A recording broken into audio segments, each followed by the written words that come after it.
Se alegre, meus amigos, nós estamos sim perto do fim. O Moraes está num estado de desespero patológico e cometendo sérios erros. Está se sentindo acuado, pela primeira vez está percebendo que ele não vai conseguir manter esse império que ele criou. E isso é perceptível nas ações e decisões dele ao longo dos últimos dias. Vamos pegar apenas os últimos 10 dias e você vai entender o nível de desespero dessa pessoa, porque está percebendo que ele já não tem mais a capacidade de se manter no poder. Primeiro, vocês se lembram quando ele tomou essa decisão. Moraes ele decidiu censurar Bolsonaro, impedir Bolsonaro de dar entrevistas. Neste momento, a própria imprensa que fez campanha para ele de forma fervorosa admitiu que ele estava exagerando, que isso era simplesmente irracional. E vários juristas concordaram também. Juristas listam exageros em decisões de Moraes contra Bolsonaro. Isso foi só o começo. A partir desse momento, nós começamos a ter eventos e atos pelo resgate do Brasil, um movimento Reage a Brasil em todas as cidades do nosso país. E nós começamos a perceber que a população já não estava mais com medo, que o povo quer voltar para as ruas. E é buzinaço, adesivaço, faixas espalhadas pelo país, todo mundo pedindo fora Moraes. E não houve aquela reação da imprensa para defendê-lo. Isso aí tem que ser chamado a atenção. Não houve o que, como havia antes, uma reação fervorosa da imprensa, contundente, na defesa do Alexandre de Moraes, como se defendê-lo fosse defender a democracia. Muito pelo contrário, houve um afastamento da imprensa. O centro não fez nenhuma menção, os presidentes da Câmara, dos deputados, nem do Senado, nenhuma postagem institucional em defesa do Alexandre de Moraes. O que veio, na verdade, foram mais certezas de sanções vinda dos Estados Unidos. E aí, o Moraes fez isso aqui, ó. Moraes bloqueia bens, contas e PIX de Eduardo Bolsonaro. Moraes bloqueou as contas do deputado federal, o recordista de votos na história do Brasil. Ele bloqueou as contas dele. Não satisfeito, ele cometeu um gravíssimo erro. E aqui não tem como ninguém concordar com isso. O Moraes bloqueou as contas da esposa do Eduardo Bolsonaro, a Heloísa. Uma mulher, mãe de 2 filhos, que não tem absolutamente nada, nunca militou, nunca deu entrevista política, nunca fez nenhuma articulação. Ele bloqueou as contas dela também. Não só do Eduardo, mas também da esposa do Eduardo. Então ele está pegando o que ele acredita ser a punição para uma pessoa e começando a jogar para as pessoas próximas a ela, o que é proibido pela nossa Constituição. Você não pode punir alguém pelo crime de outrem. Não dizendo que houve crime do Eduardo. E todo mundo sabe que não houve, absolutamente zero. Mas aí ele está perseguindo a família do Eduardo Bolsonaro. E aí é onde é que ele surtou. Nós temos um deputado federal chamado Felipe Barros, que é o presidente da CREDEM. Ele é o presidente da Comissão de Relações Exteriores. Como presidente da CREDEM, ele viajou aos Estados Unidos para fazer uma visita ao Eduardo Bolsonaro e conversar com autoridades daquele país. O Moraes decidiu fazer isso aqui, ó.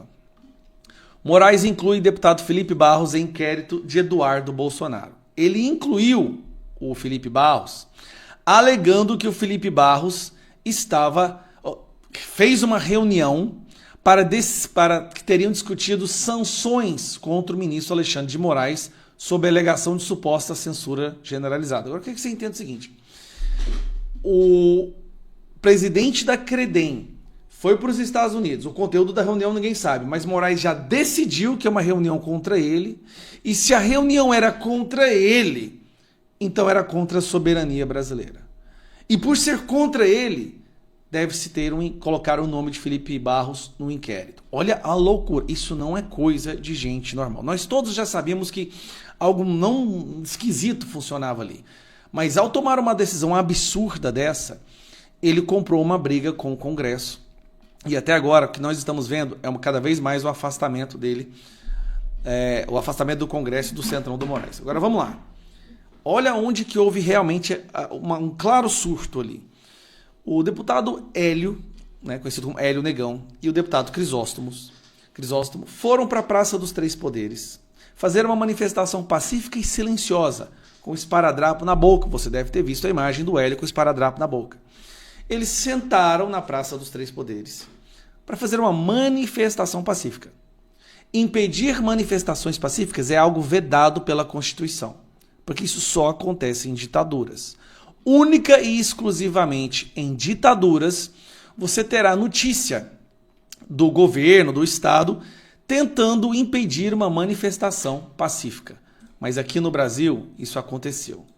Olha só onde mais isso acontecia também, que eu quero mostrar para vocês aqui, para vocês entenderem a situação que nós estamos. Maduro proíbe manifestações que possam atrapalhar constituinte. Oposição amplia protesto nessa sexta-feira. Então, o Moraes decidiu fazer uma decisão no fim da noite, quase meia-noite, mandando a polícia prender os deputados federais por estarem praticando um crime. Preste atenção. Você só pode prender um deputado federal por flagrante de crime inafiançável.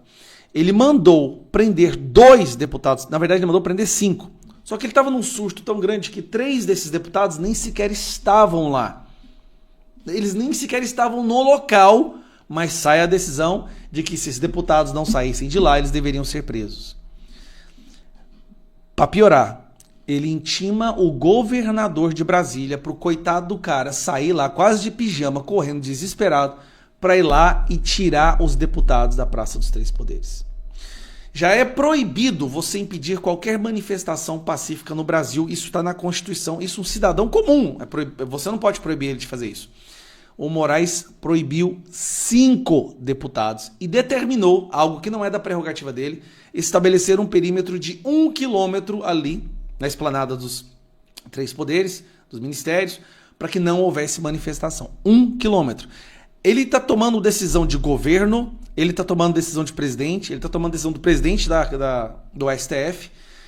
Não existe o menor cabimento às decisões que o Moraes tomou ali. O que isso nos mostra? Ele está amedrontado, acuado. Não é à toa que ele estava viajando pelo mundo aí, como dizem algumas fontes, tentando realocar ali um capital com medo da Magnitsky, que virá nessa semana, até a própria imprensa fala isso. Mas não é só isso. Ele está percebendo que essa Magnitsky vai vir contra os colegas dele no STF e ele sabe que os colegas dele vão abandoná-lo. O Moraes vai cair.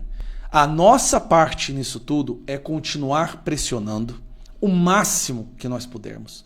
Falar com os senadores dos seus estados, fazer seu buzinaço, estar nas ruas de todo o Brasil no dia 3.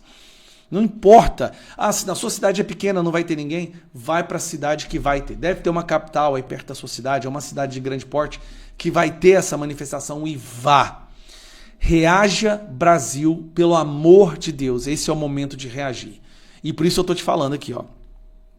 O que está vindo por aí, a pressão sobre ele, a forma como ele está acuado, cometendo erros de confundir mais com mas, as decisões dele estão saindo cheio de erros ortográficos. É um cara que está completamente surtado. E depois da defesa do Felipe Martins, quando o Felipe Martins mostrou todos os crimes que foram cometidos contra ele, a mando do Alexandre de Moraes, o Alexandre de Moraes se tornou hoje uma pessoa simplesmente indefensável, até mesmo para a imprensa militante. A imprensa militante adorou quando ele fez o trabalho dele de impedir Bolsonaro de vencer, mas a própria imprensa militante entendeu, esse cara foi longe demais, ele está destruindo a democracia brasileira, ele é hoje a maior ameaça à democracia brasileira. Então, alegre-se, nós estamos perto do fim, mas é justamente agora que eles vão reagir com tudo e por isso nós temos que estar todos nas ruas e milite nas redes sociais. Não subestime a importância de compartilhar, dar a sua opinião, gravar os seus vídeos. Nós vamos lembrar desse momento como o momento que o Brasil decidiu acabar com a ditadura da toga e resgatar a democracia. Só que a gente precisa de adultos para fazer isso agora. A gente precisa de brasileiros patriotas. Não precisa ser bolsonarista. Eu não estou falando aqui de Bolsonaro. Eu estou falando de viver num país onde a lei seja respeitada, onde o bandido criminoso corrupto vai preso e pessoas possam fazer manifestações pacíficas.